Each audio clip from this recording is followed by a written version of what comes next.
तो कैसे हैं दोस्तों आप? कल पिछली वीडियो में हमने बात की थी कि इंग्लिश को टीच करने के लिए टीचर्स को किस तरह के मेथड अपनाने चाहिए या हमें इंग्लिश सीखने के लिए किस तरह के मेथड अपनाने चाहिए। तो कल हमने थोड़ा सा देखो, आप अगर ये वीडियो अच्छी तरह से समझना चाहते हो तो आपको वीडियो नंबर 2 देखनी चाहिए, उसके बाद वीडियो नंबर 3 ये स्टार्ट करनी चाहिए देखना, ताकि आपको बेटर समझ में आएगा। तो कल हमने बात की थी there are 3 methods of teaching English या learning English: direct method, bilingual method and grammar cum translation method. आज हम बात करने जाएंगे कि what methods do most of teachers of English adopt while teaching in classroom. अब मैं आपको रियल एग्जांपल देता हूँ, रियल एग्जांपल, ठीक है, उससे आपको बेटर समझ में आएगा। एक बार हमारे स्कूल में 4 सेक्शन थे, A, B, C, D। इसमें भी 50, इसमें भी 50, इसमें 50 और इसमें 50। ये जो सेक्शन था उन बच्चों का था जो गांव से आए हुए थे, तो स्कूल वालों ने एक सेक्शन इनका बना दिया। तो एक दिन यहाँ का टीचर मुझसे पूछता है, सर हम क्लास में बुक क्यों टीच करते हैं, किताब क्यों पढ़ाते हैं? मैंने क्यों, क्या बात होगी सर? बोले इस सेक्शन को जो मैं पढ़ाता हूँ, अगर मैं इंग्लिश बोलता हूँ तो इनको कुछ भी समझ में नहीं आता, बस ये हिंदी सुन रहे होते हैं, तो हम बुक टीच करते ही क्यों है? मैंने कहा सर टाइम पास करना, टाइम पास। अब उस टीचर को गुस्सा आ गया, उसने कहा सर ऐसे कैसे बोल रहे हो आप, कि हम टाइम पास करने क्लास में जाते हैं? शायद आपको भी अजीब लग रहा होगा, लेकिन मैं सच कह रहा हूँ, हम टाइम पास ही करते हैं। तो मैंने उनको एक्सप्लेन किया, उन्होंने मुझसे पूछा सर हम टाइम पास कैसे करते हैं, तो मैंने उन्हें एक्सप्लेन किया कि एग्जाम्पल के तौर पे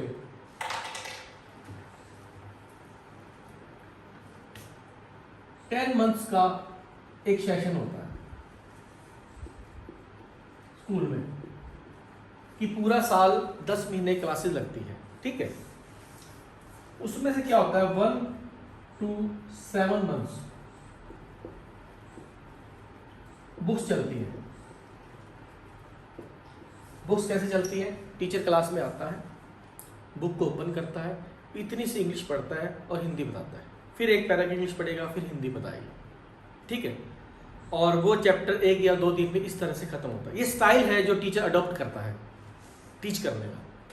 नेक्स्ट डे फिर नेक्स्ट चैप्टर, उसके बाद फिर नेक्स्ट चैप्टर, ठीक है।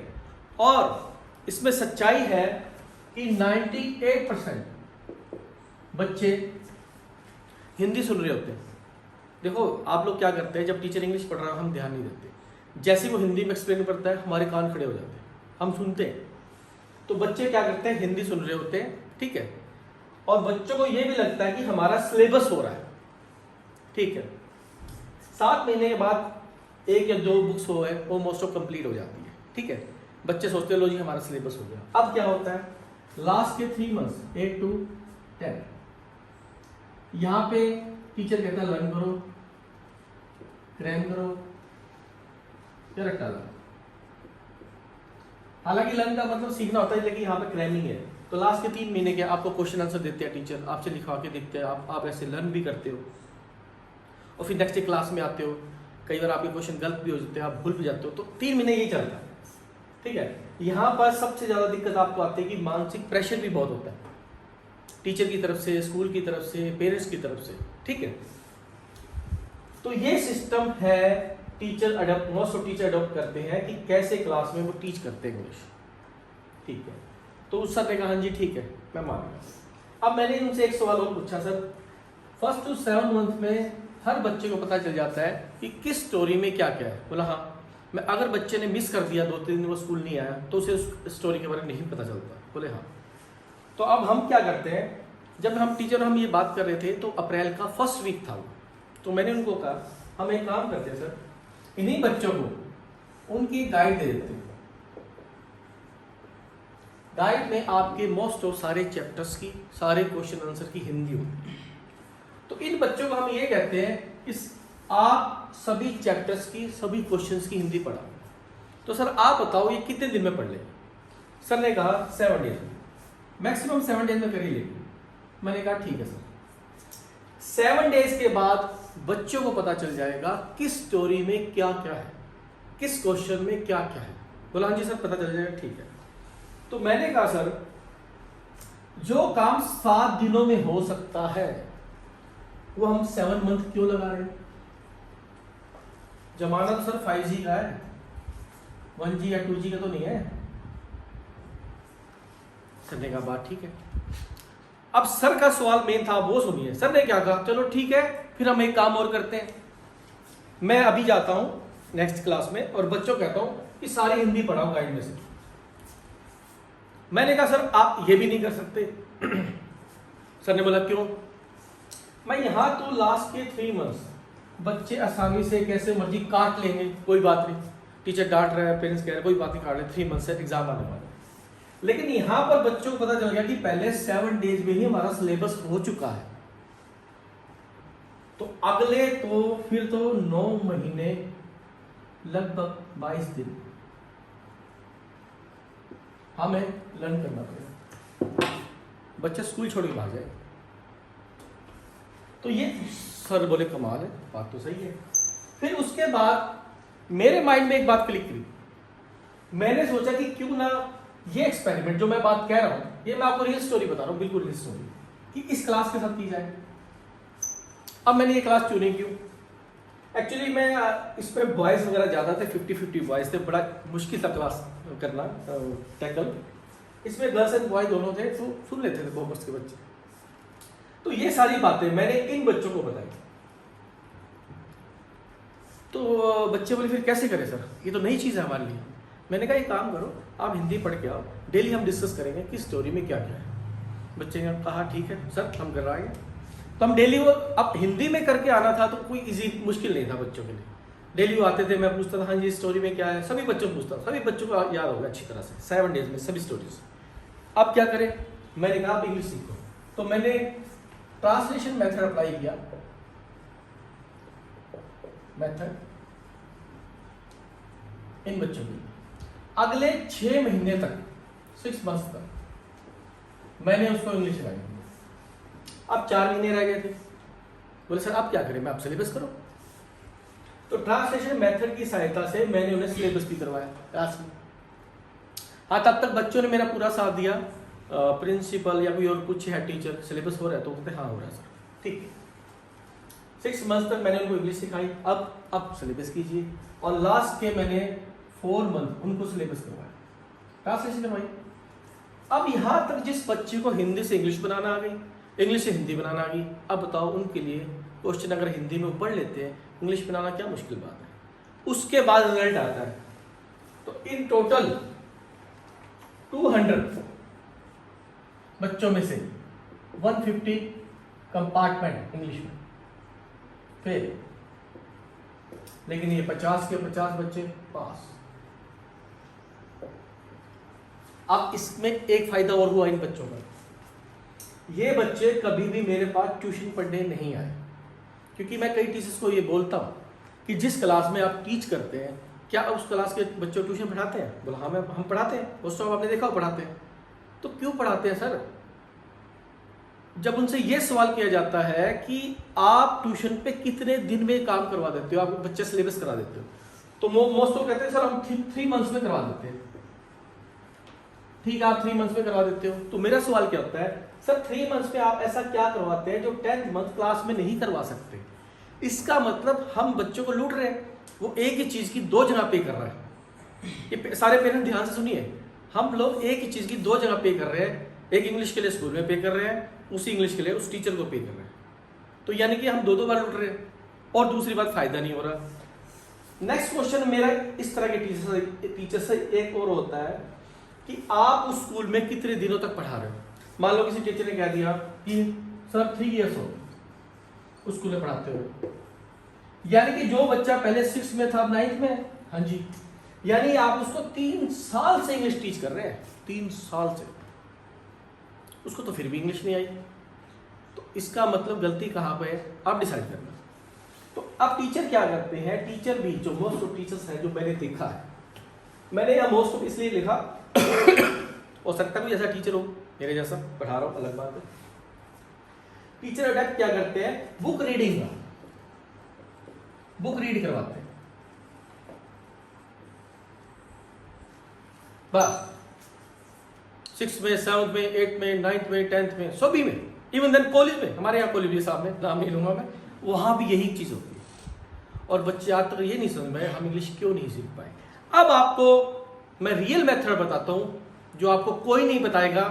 आप कहीं भी सर्च कर लेना, किसी भी यूट्यूब चैनल सर्च कर लेना कि वाकई में बुक पढ़ाने का सिस्टम क्या है एक्चुअल में, वो मैं आपको बताता हूं कि बुक जो है कैसे टीच करनी चाहिए क्लास में।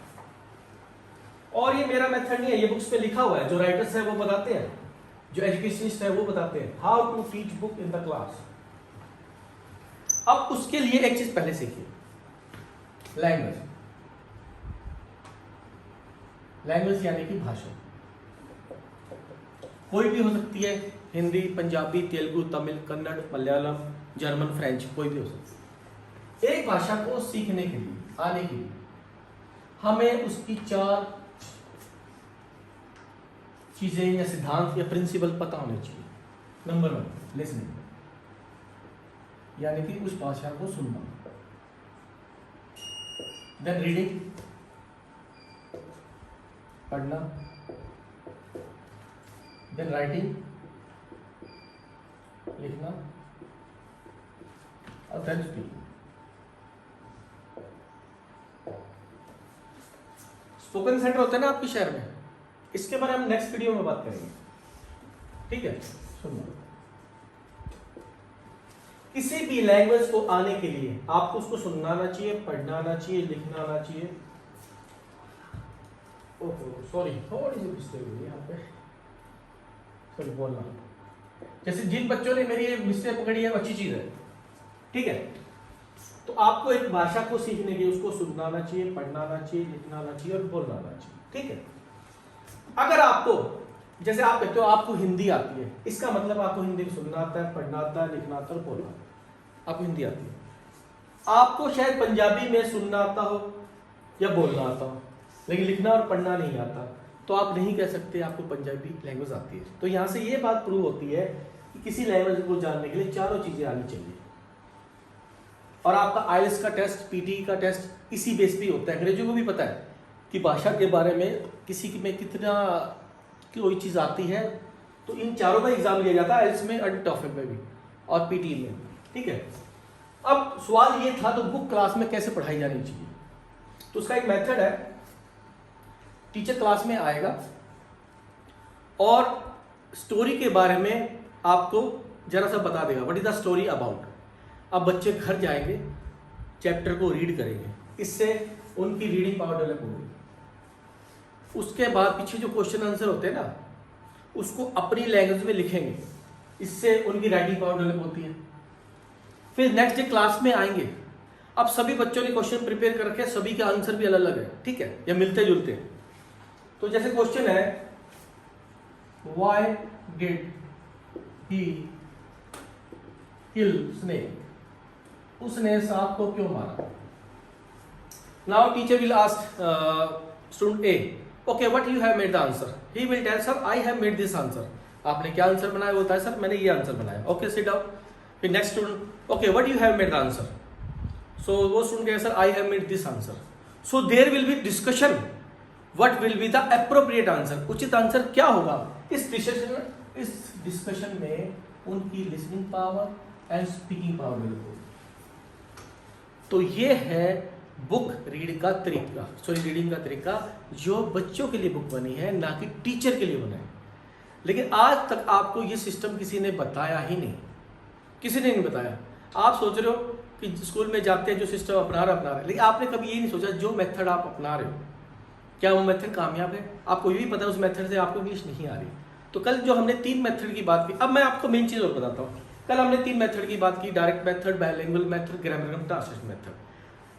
मुझे तो ये भी जान के हैरानी होती है, ये जो इंग्लिश के टीचर्स हैं, इनको ना सिर्फ इन किसी भी मेथड की नॉलेज है, बल्कि ये कोई मेथड अडॉप्ट करते नहीं। अगर वो बुक रीडिंग का मेथड अडॉप्ट कर रहे हैं, जो कि मेथड एक्चुअली में होता ही नहीं, इस मेथड से क्या होगा, सिर्फ क्रैमिंग होगी, सिर्फ आप रटोगे, आप इंग्लिश कभी नहीं सीख पाओगे, कभी नहीं सीख पाओगे। तो वाकई में अगर आप अच्छे ढंग से इंग्लिश सीखना चाहते हैं तो चैनल को सब्सक्राइब कीजिए। मैं आपको स्टेप बाय स्टेप इंग्लिश सिखाऊंगा, लेकिन आप किसी वीडियो को मिस मत करना। और आपको इतना प्रॉमिस करना, इतना प्रॉमिस कि आप स्टेप बाय स्टेप चले। पहले फर्स्ट वीडियो, फिर सेकंड। जल्दी क्या है, किस बात की जल्दी है? पहले लेट तो आप पहले ही हो, 10 से 15 साल हो गए, पढ़ते हो नहीं आई ना। आप सिर्फ 3 महीने लगा दीजिए रेगुलर, स्टेप बाय स्टेप। मैं आपको स्टेप बाय सिखाऊंगा। लेकिन आपको ये भी है, आपने बहुत यूट्यूब चैनल देखे होंगे, आज तक किसी ने आपको स्टेप बाय स्टेप नहीं सिखाया होगा, ना आपको ये बातें बताई गई।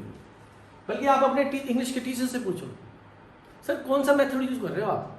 इस मेथड से तो हमें आ ही नहीं रही, हमें कोई और मेथड से पढ़ाइए। क्यों नहीं करते आप? जब हम 10 रुपए का 10 रुपीज का पेन लेने जाते हैं, कोई भी शॉपकीपर से क्वेश्चन पूछ लेते हैं, भैया सही तो चलेगा, दिक्कत तो नहीं आएगी, रिफिल तो खराब नहीं हो जाएगा? तो हम इसके पीछे 3 क्वेश्चंस पुट कर लेते हैं। स्कूल में पूरा साल में लगभग आपके ऊपर 50,000 खर्च होता है। पेरेंट्स इस बात को नोट करें प्लीज। और कितने क्वेश्चंस पूछते हो आप? नथिंग। और कितने पूछने चाहिए? नहीं। तो आप अपने टीचर से बोलो, सर आपका मेथड कौन सा है? इस मेथड से तो हमें बिल्कुल भी इंग्लिश नहीं आ रही। क्योंकि आप, दिक्कत ये है, अच्छा ये देखो, ये जो मेथड है बुक रीडिंग का जो आपने देखा है, ये पिछले 40 सालों से चलता हुआ आ रहा है और अगले 40 सालों तक चलता हुआ आएगा। अब आप ये बात सोचिए, जब अंग्रेजों ने, ब्रिटिश सरकार ने हमारे इंडिया में इंग्लिश का सिस्टम लागू किया था, तो अगर जो आज सिस्टम है, अगर वही सिस्टम होता तो इंडियन लोग को भी इंग्लिश ना सीख पाते, वो वहीं के वहीं रह जाते, रट्टा मारते रहते। तो अब जो मेन चीज़ है, यही मैं आपको कहना चाह रहा हूँ कि जो बुक रीडिंग टीचर करता है, ये कोई मेथड नहीं होता, ये पूरी तरह से गलत मेथड है, सड़ा हुआ मेथड है, एक्चुअली कोई मेथड ही नहीं है।